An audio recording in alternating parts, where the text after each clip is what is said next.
తెలుగువారి number 1 choice Telugu matrimony.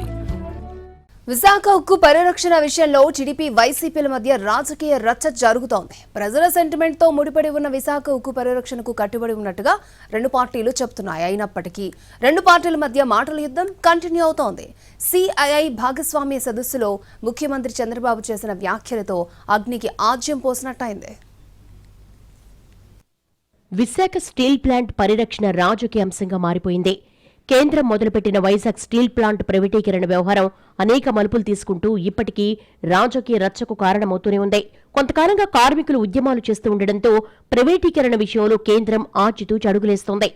తాజాగా వైజాగ్లో సిఐఐ సదస్సు సందర్భంగా సీఎం చంద్రబాబు మీడియా ప్రశ్నలకు సమాధానమిచ్చే క్రమంలో స్టీల్ ప్లాంట్ ఉద్యోగులపై చేసిన వ్యాఖ్యలు హాట్ టాపిక్ అయ్యాయి. ఉద్యోగులు జీతాలు తీసుకునేటప్పుడు పనిచేయాలి కదా అన్నారు సీఎం. తెల్ల ఏనుగులా ఊరికే ఇంట్లో పెట్టుకుంటామా? ఉద్యోగులు వారు తీసుకుంటున్న వేతనాలకు న్యాయం చేయడం లేదని, ప్లాంటును కాపాడుకోవాల్సిన బాధ్యత వారిదేనంటూ చంద్రబాబు స్పష్టం చేశారు.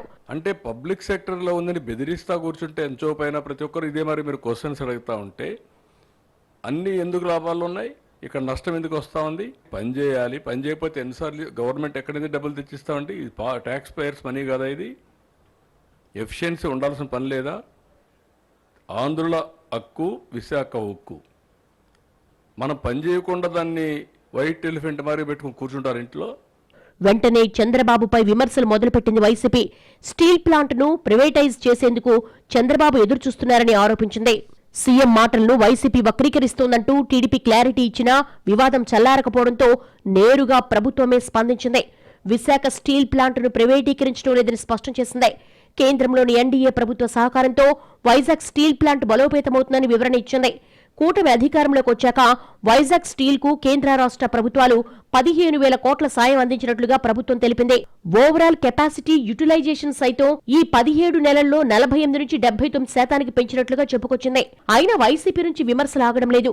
విశాఖ ఉక్కుకు వెన్నుపోటు పొడిచి మరోసారి ఆంధ్రుల ద్రోహిగా సీఎం చంద్రబాబు మారారని ఫైర్ అయ్యారు వైసీపీ నేతలు.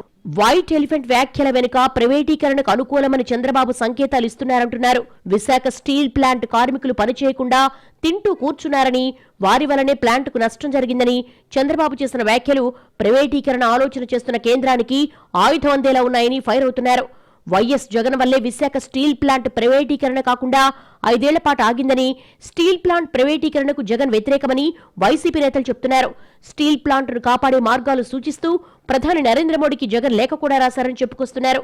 ఇప్పటికే విశాఖ స్టీల్ ప్లాంట్లోని 32 విభాగాలను ప్రైవేటు పరం చేశారని, సంస్థలో కొత్త ఉద్యోగాల భర్తీ లేదని, ప్లాంట్ కార్మికులకు యాజమాన్యం జీతాలు బకాయిలు పెట్టిందని ఆరోపించారు.